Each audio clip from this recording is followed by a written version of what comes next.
말씀을 드리겠습니다. 무역계약의 제조권자는 주로 매입계약서에 어떤 내용을 주로 많이 실내느냐 하는 이야기죠. 그중에서 우리가 가장 기본적인 게 우리 기본계약이라는 게 있습니다. 기본계약. 이 기본계약에는 우리가 흔히 6대 조건이다 이렇게 제가 말씀을 드리겠는데 그중에 첫 번째가 우리가 많이 쓰는 것이 어떤 걸까요? 밑에 보시는 것처럼 품질 조건이다. 어떤 분명이다. 또 이렇게도 말씀드릴게요. 분명 조건이다. 다시 말해서 뭘 사고 팔 건데 그런데 그 품질은 어떤 거냐는 거죠. 두 번째가 어떤 것입니까? 두 번째가 그리고 우리가 수량 조건이다 말씀드립니다. 몇 개나 사고 팔 건데라는 거죠. 세 번째가 가격은 어떻게 되는데 라는 가격 조건이겠죠. 네 번째가 우리가 결제는 어떻게 됩니까? 하는 결제 조건입니다. 다섯 번째가 그 선적은 언제까지 줍니까? 하는 운송에 관한 선적 조건이죠. 여섯 번째가 바로 보험 조건이다. 이렇게 말씀드릴게요. 이 여섯 가지를 주로 우리가 기본 계약의 6대 조건이다. 라고 말씀을 드립니다. 그 중에서 이번 시간은 품질과 수량에 관해서 말씀드렸는데요. 그러면 네 가지는 이야기를 안 하느냐? 그건 아니라 굉장히 중요한 파트죠. 그 중에 특히 앞에서 말씀드린 것처럼 가격이나 결제는 굉장히 중요한 부분이라고 했죠. 특히 가격은 바이어 쪽에 우리가 결제 조건도 물론 바이도 중요하겠지만 셀러 쪽에 더욱더 중요하다고 말씀드렸습니다. 이런 부분들은 각각이 조금 더 확대시켜서 그렇게 설명을 드리도록 하고요. 이번 시간은 품질, 분명 조건 그리고 수량 조건에 관해서 말씀을 드리겠습니다. 자, 그러면 일반 거래조 협정서는 뭐냐? 앞에서 우리가 말씀드린 것처럼 우리가 케이스 바이 케이스에서 소량 건별 계약에서 우리가 포괄계로 갔을 때 그럴 때 일반적으로 계약을 하기 위해서 그런 조건들을 협의하는 문서다라고 말씀드렸죠. 요거보다는 조금 더 광범위하게 확대된 것이 매매 계약서라고 보시면 되겠습니다. 자, 그러면은 첫 번째 품질 조건이다. 근데 왜 품질이라 써놓고 저는 분명이라고 말합니다. 분명이라는 것은 흔히 말해서 뭘 사고 팔 거냐라는 것은 서로 간에 합의가 가능하겠죠. 근데 분명이라는 것은 굳이 분명을 뭘 사고 팔 것인지를 합의하는 것을 굳이 이런 실무에다 넣을 필요가 없겠죠. 그래서 중요한 거니까 이 분명이 이런 제품의 품질이 어떻게 되느냐가 중요하겠죠. 그래서 우리가 흔히 품질 조건이라고 부르는데 저는 앞에서 말씀드린 것처럼 뭐라고 그랬습니까? 여기서 이렇게 말씀드렸죠. 품질 분명 조건이다라고 이렇게 표현을 또 했습니다. 자, 그럴 경우에 이 품질 조건에는 가장 기본적인 방법, 여러 가지 품질을 조건이란 다른 게 아니라 이 품질을 결정하는 방법이 어떤 게 있느냐는 거죠. 다시 말해서 품질을 어떻게 서로 간의 셀러가, 바이어가 마음에 들어서 합의를 볼 거냐. 그런 것이 품질 결정 방법인데 크게 한 6가지 정도가 있습니다. 그 중에 가장 핵심이 우리가 많이 쓰는 것들이 바로 견본 매매다. 샘플을 주고받는다는 거죠. 자, 그럼 밑에 잠깐 한번 보시면요. 이런 샘플이 어떤 샘플이 있을까요? 셀러가, 가장 기본적인 게 셀러가 저희가 판매하는 보도마크가 이런 제품입니다라고 바이인데 한번 사보세요라고 샘플을 이렇게 보내줄 수 있겠죠. 그럴 때 그 샘플을 주로 셀러 샘플 또는 매도인의 샘플을 합니다. 근데 바이어가 뭐라 그랬냐면은 그거 말고 이런 제품은 없습니까? 라고 보내온 제품을 우리 반대 견본이다, 반대 샘플이다 할 수 있겠죠. 그 보내온이 누굽니까? 매수인이 보냈다면 그걸 매수인 견본이라고는 말할 수 있는 겁니다.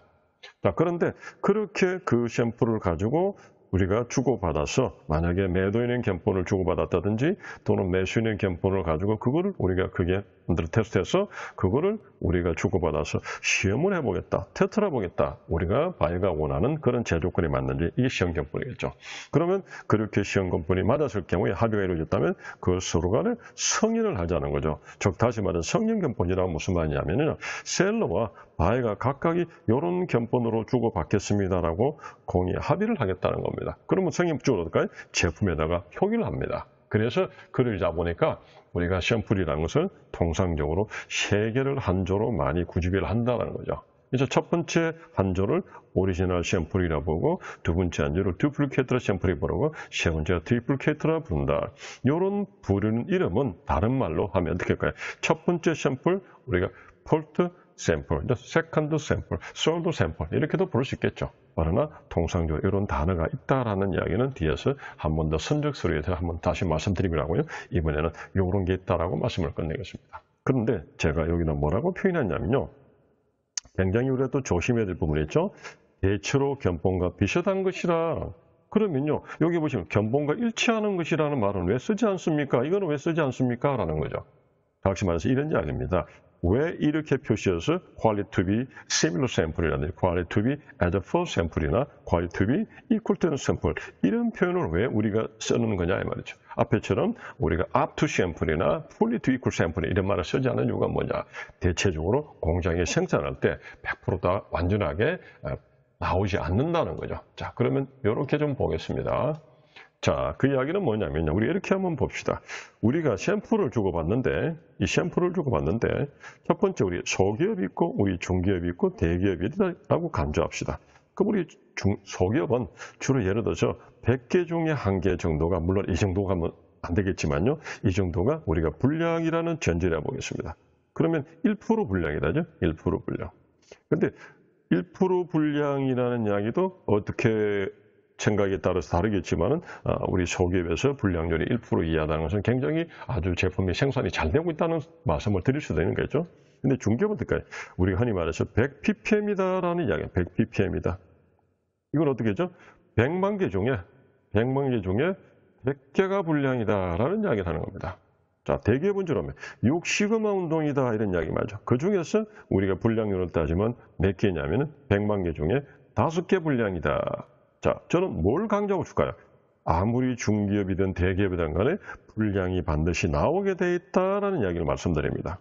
그런데 그 중에 100개 중에 1개가 나오던 100개 중에 1개가 나오던 또는 100만 개 중에 100개가 나오던 만약에 100만 개 5개가 나오던 이 불량의 제품이 만약에 우리 계약서에 포함됐다면 어떻게 될까요?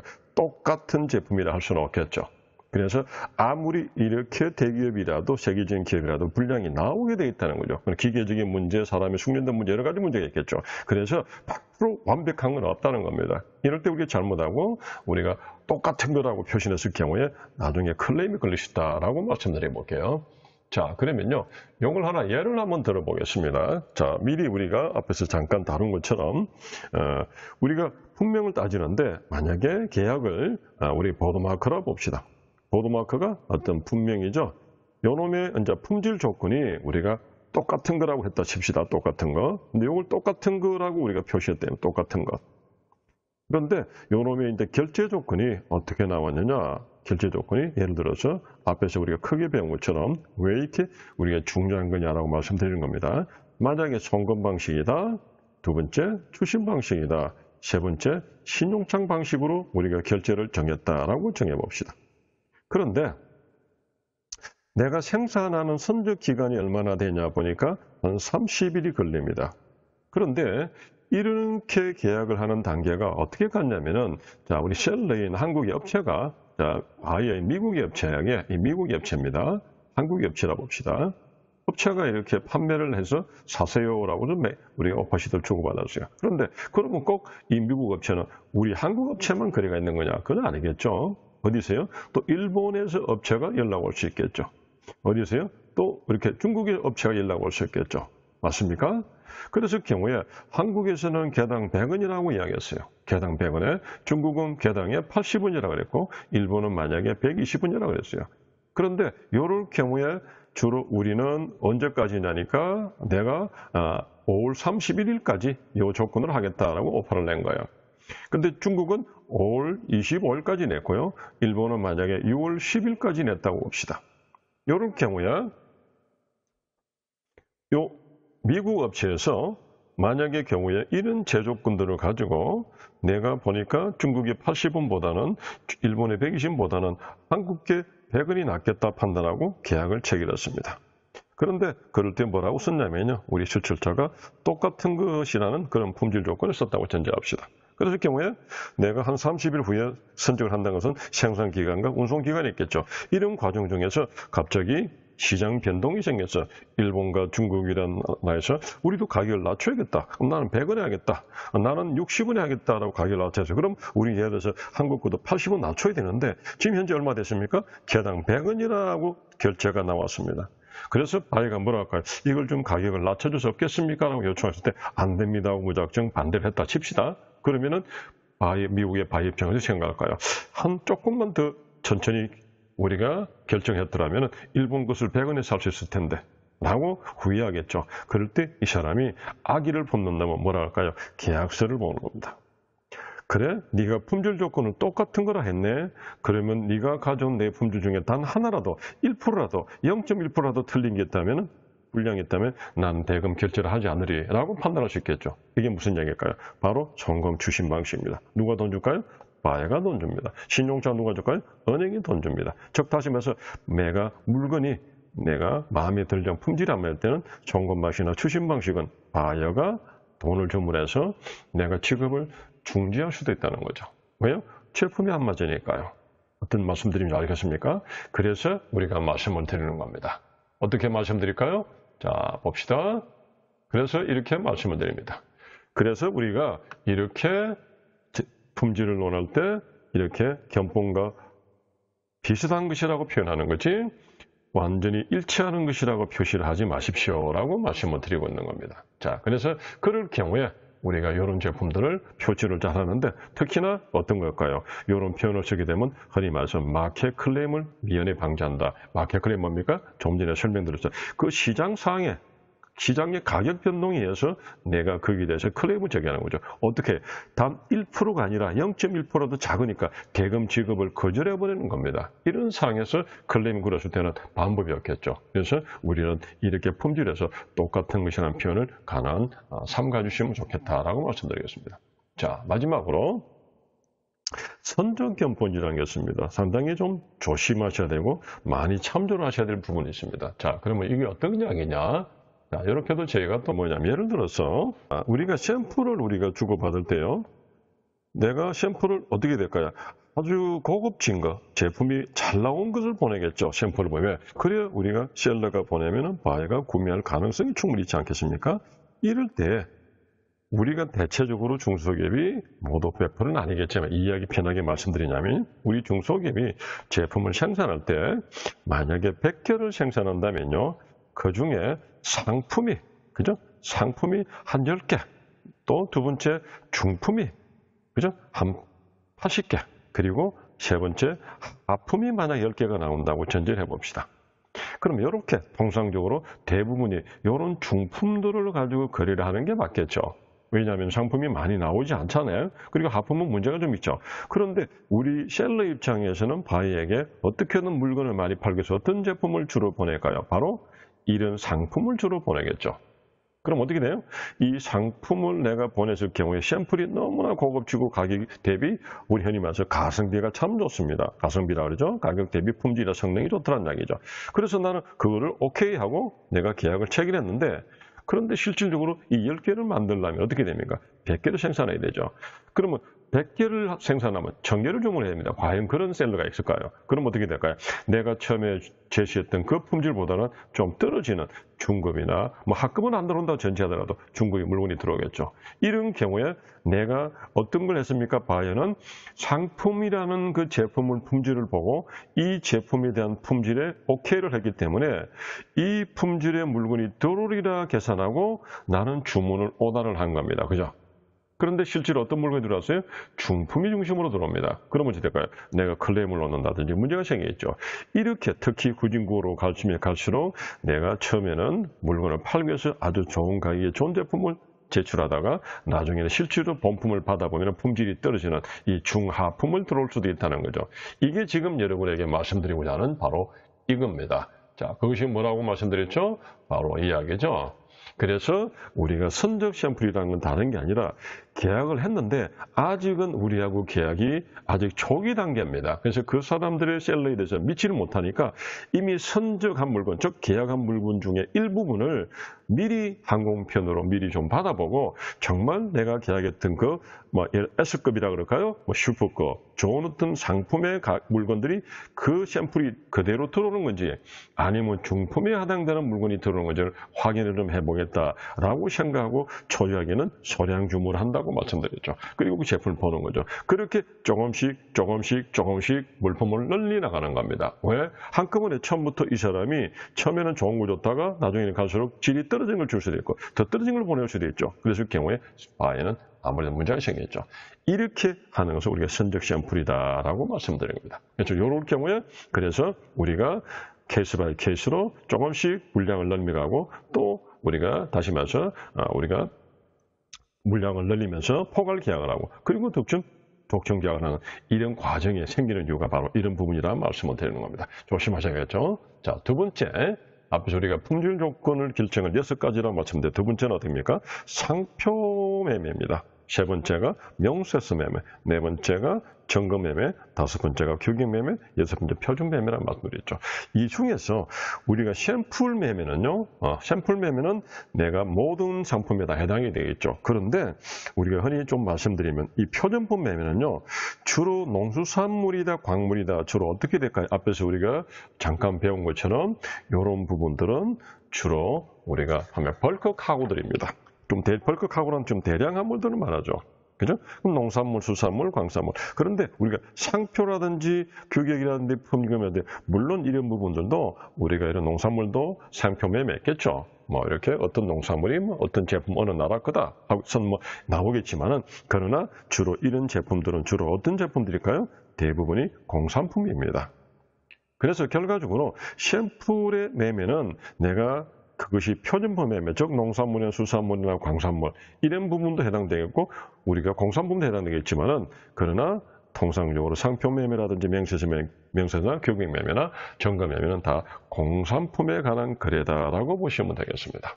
자, 그중에 우리 브랜드다 상표라는 것은 말 그대로 그 자체가 브랜드 네이밍 가치를 믿고 산다는 거죠. 그래서 흔히 말해서 우리가 그 브랜드라는 상표라는 걸 믿고 사니까 이 상표 뭐 우리가 삼성전자의 뭐 삼성 핸드폰이다, 갤럭시 핸드폰이다. 갤럭시라는 제품이 삼성의 브랜드 가치를 믿고 품질이 좋을 거다 판단하고요. 그 제품을 사들이는 방법입니다. 그랬을 경우에 이런 특수한 제품들은 주로 샘플이 잘 오지 않는 경우가 대다수겠죠. 자, 그렇게 해서 우리가 브랜드 매매는 바로 그 브랜드 가치만큼 품질이 따라올 거는 전제에서 그리하는 거고요. 두 번째, 명세서 매매라는 것은 말 그대로 선박이나 철도나 발전기, 아주 큰 기계류죠. 이런 것들을 샘플을 줄 수는 없겠죠. 배를 한번 뭐 타보고 주문하든 비행기를 타보고 주문할 수는 없습니다. 그래서 그런 명세서, 다시 말해서 우리가 설명서라든지 명세서라든지 목록이 카탈로그라든지 또는 청사진 이런 것들을 제시함으로써 우리가 비행기가, 배가, 기차가 어떻게 생겼는지 바라보고 그런 우리가 그 제품을 계약을 하겠죠. 이럴 때는 우리가 그래서 샘플이 잘 안 온다는 이야기죠. 그래서 이 두 가지는 샘플이 올 수 있는 경우가 그렇게 희박하다라고 말씀드립니다. 세 번째가 점검 매매입니다. 특히 우리가 만약에 여름이면 에어컨이 필요할 테고 겨울이면 뭐 히터가 많이 필요하겠죠. 물론 에어컨 자체가 히터하고 연결될 수도 있겠지만요. 그랬을 경우에 그 두 개를 단순하게 내가 하나 사서 좋다고 써보는 게 아니라 이미 그 제품을 받아서 우리 회사의 랩실이라는 전문 어떤 그런 검사기관을 의뢰해가지고 그 제품이 어떤 정도 뭐 에어컨이라면은 그것이 계속해서 뭐 10평형이라면 10평이 된 구매되는 랩실에서 계속 24시간을 틀어놨을 경우에 시원한가 또는 과부하가 걸리는가 그리고 공기가 청정이 되는가 여러 가지가 우리가 테스트를 하겠죠. 그렇게 점검을 몇 시간, 며칠, 몇 달을 테스트해서 하자가 없다. 그러면 이제 그런 물건을 가져오겠죠. 왜? 고가의 물건이지 않습니까? 그런 것도 한두 개 들고 왔다는 게 아니라 100개, 1000개를 가져오면 수십, 수백의 갈 수 있는데 그것을 단순하게 몇 번 테스트하고 살 수는 없는 거겠죠. 그래서 그런 것들은 제품들은 어떤 점검 매매를 통해서 점검을 한다 보시면 됩니다. 자, 그리고 규격 매매라는 것은 여러분 잘 아시는 것처럼 국내 같으면 케이스 마크다, 뭐 품자 마크다, 뭐 G 마크다 이런 거 많죠. 해외에서는 어떤 게 있을까? 해외에서는 우리가 C 마크네, UL 마크니, 전기전자 제품에 중국의 CCC 마크라든지 우리 중 한국의 KC 마크 이런 부분들을 통해서 규격 매매를 하는 거죠. 이 규격은 왜 그럴까요? 자, 예를 들어서 우리가 전구를 하나 샀습니다. 자, 그러면 이렇게 한번 설명을 해보겠습니다. 전구가 A라는 회사의 전구는 만약에 우리가 형광등을 간다면 길이가 요만큼의 두께가 이렇게 크다고 칩시다. B라는 회사 전구는 길이가 요만하고 두께가 좀 굵다고 쳐봅시다. C라는 회사는 더 길고 얇다고 전제합시다. 그런데 우리는 처음에는 A가 좋아서 A를 구매했는데 A 회사가 부도남을 했습니다. 그러면 이 전구를 끼워넣기 위해서 우리 천장이나 벽에 달려있는 그 정등을 다시 이 부분을 다 해체하고 다시 이 회사 거나 이 회사 걸 사야 되겠죠. 그러면 굉장히 어떤 낭비겠죠. 그리고 소비자는 굉장히 불편합니다. 그러니 이러지 말고 처음부터 A가 만드는 B가 만드는 C가 만드는 제품을 규격화를 하자는 거죠. 규격화를 하면서 예를 들어서 이런 부분들의 낭비도 없애고 또 두 번째는 뭘까요? 이게 규격화됨으로 해서 그 A라는 공장이 자체적으로 마음대로 만들고 B가 만들고 C가 만드는 게 아니라 어떤 전문 기관에서 그 내용을 첫 번째 수명을 얼마나 해야 된다. 두 번째는 크기가 어떻게 돼야 된다. 뭐 세 번째는 안에 들어가는 우리 형광 물질이라든지 또는 여러 가지들이 사람의 해가 없어야 된다. 네 번째는 뭐 등등 어떻게 된다. 이런 부분들을 좀 정해놓고 생산하게 되면 우리 소비자가 A를 구매하든 B를 구매하든 C를 구매하든 큰 문제가 없겠죠. 그래서 가능하면 이런 것들을 어떻게 우리가 표현할까요? 이런 것들을 우리가 표현하는 것이 바로 말씀드린 것처럼 이게 규격을 정한다라고 규격 매매다라고 말씀드려요. 그럼 우리가 편하다는 것은 결과적으로 소비자에게 혜택이 돌아간다. 그죠? 이 말을 말씀드리는 겁니다. 자, 그래서 경우에 이것을 규격 매매라 부르고요. 마지막으로 우리가 6번째 표준품 매매라는 것은 우리가 상당히 좀 신경을 써야 되겠죠. 자, 이 부분은 잠깐 쉬고 다음 시간에 계속하도록 하겠습니다.